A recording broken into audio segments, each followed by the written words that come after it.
So, guys, welcome back to the Talk podcast. I will continue where we last stopped. And to give a quick summary, this is a 30-year-old woman.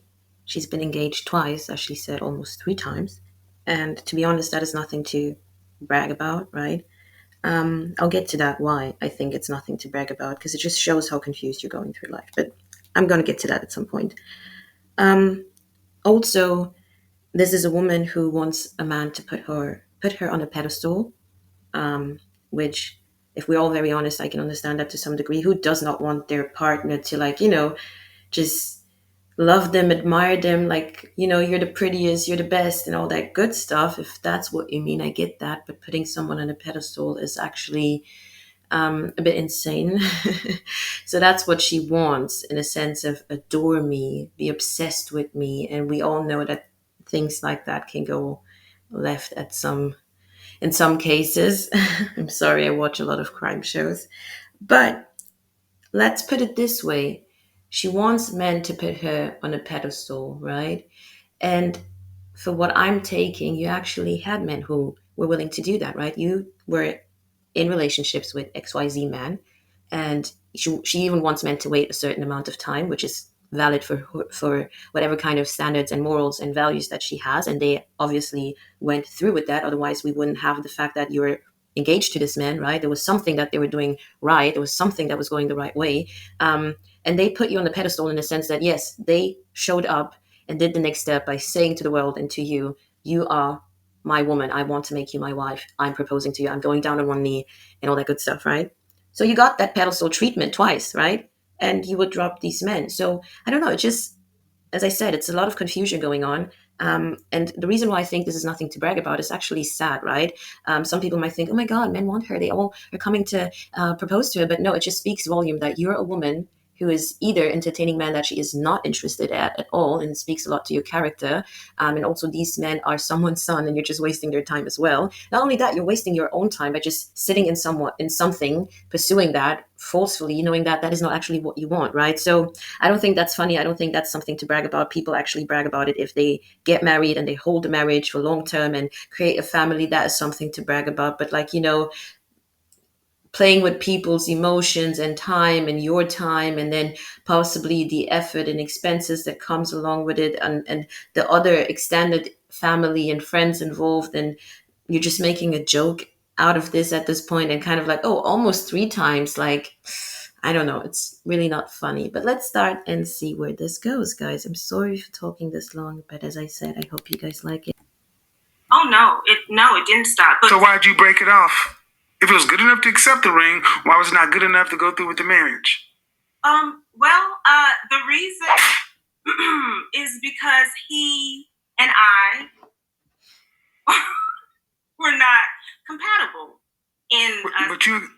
But you accepted the ring. That is correct. So you weren't sexually compatible. That is correct. You're a different kind of perfect example.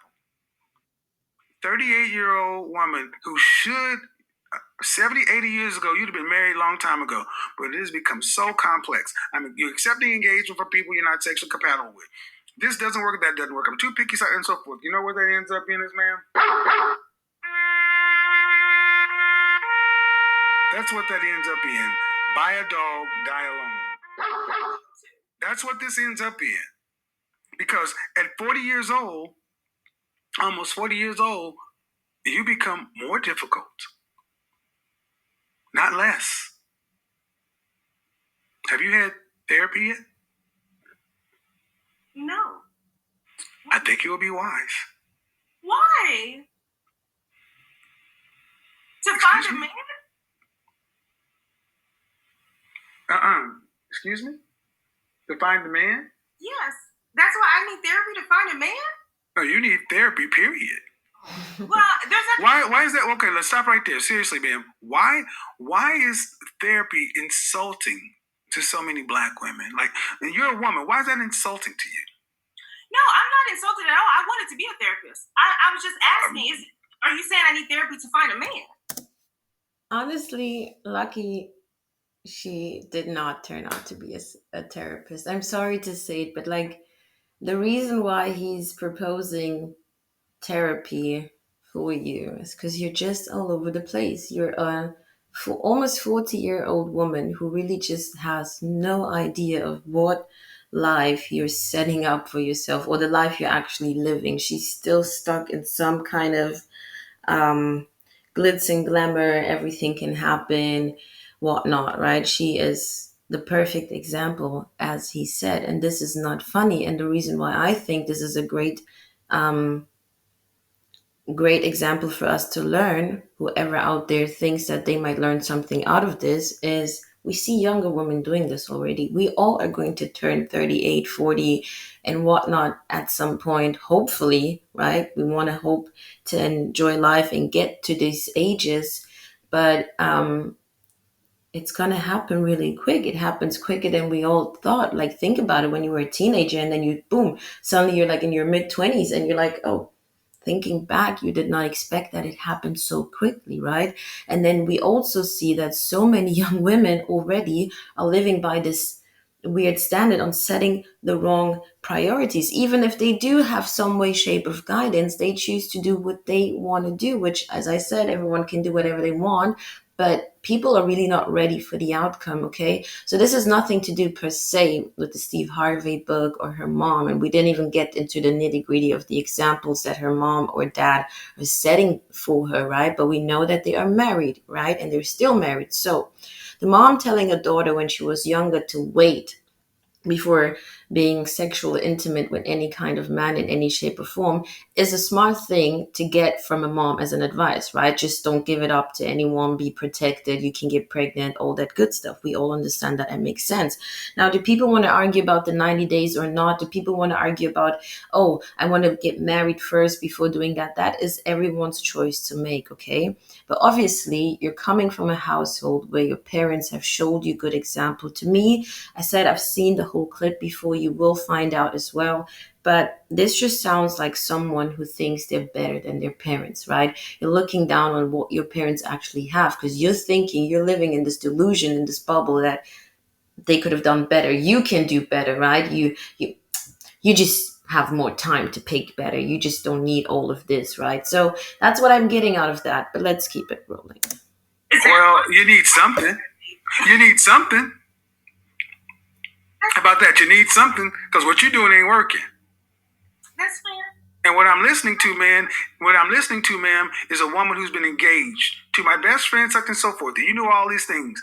And you got a man to the point to waste his time, money, and resource to the point to where he was involved with you enough to where he bought a ring, you accepted, and you broke it. See, if we started judging you women like you judge men and put you on the don't date them girl site, your face will be posted all plastered all over it. Don't deal with this. Listen, ma'am.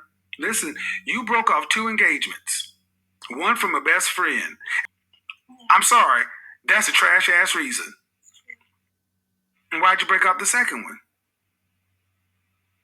No. I don't want to hurt. I don't want him to see that. Well, honestly, because he was, I could not learn anything from him. I'll say that. I was unable to learn from him. It did not challenge me intellectually, and that was a major problem for me. We became engaged. Really? Oh, come on now. Too quickly. He told me, he proposed to me because he thought I was about to leave him, which was kind of true. So I made a mistake. I just made a mistake. And we were only engaged for 2 months. I made a mistake. How long were we guys together? We were only together for 6 months, but we worked together before. So we'd known each other for a year. And how old were you when this happened? 20. Like, listen to this. So you are somewhere, you're working somewhere, you meet a coworker, you guys are having a good time, work is going well, have a great understanding for somehow you guys kind of, catch an eye for each other, you're dating, whatnot. So that person is interested in you and you're just doing what? You're just having a fun time creating this work husband, and you just went with the hocus pocus that's in your mind, knowing very well that you're not interested in that person at all.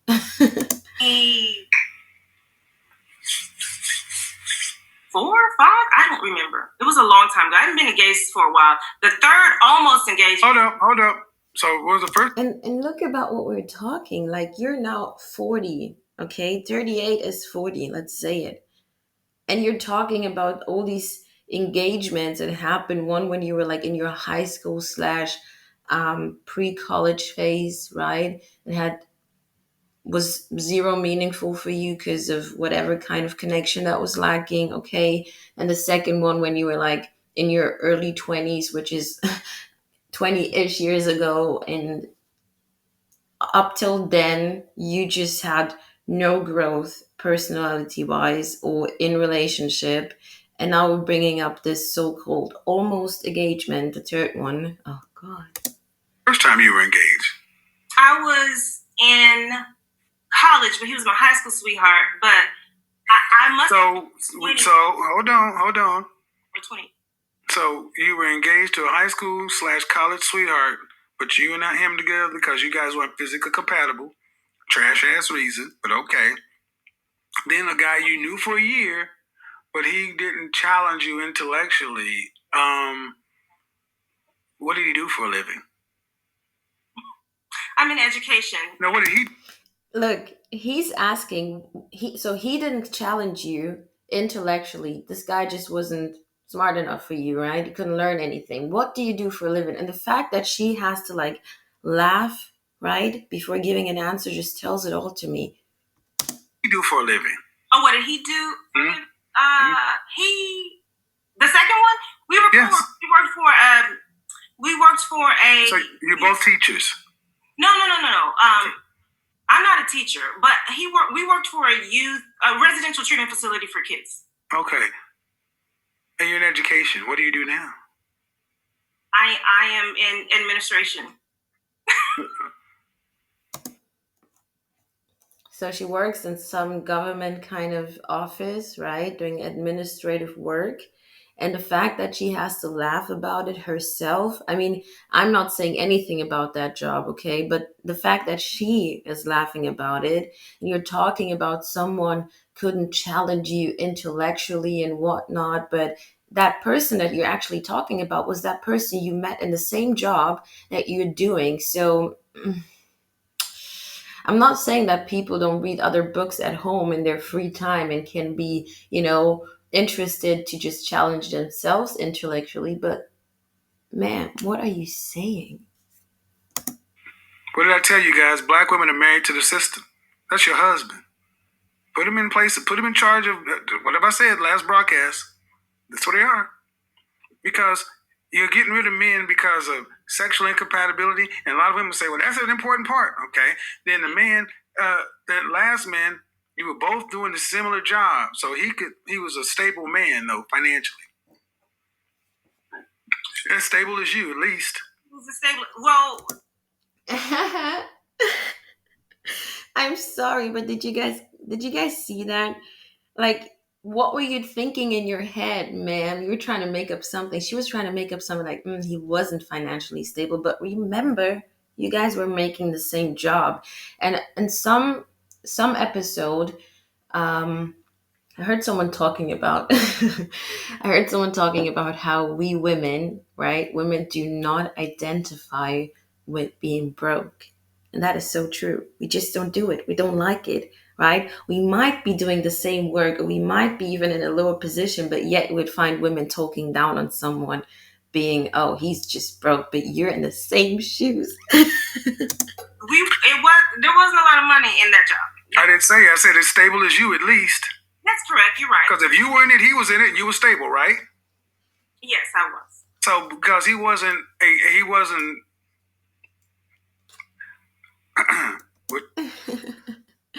I can't.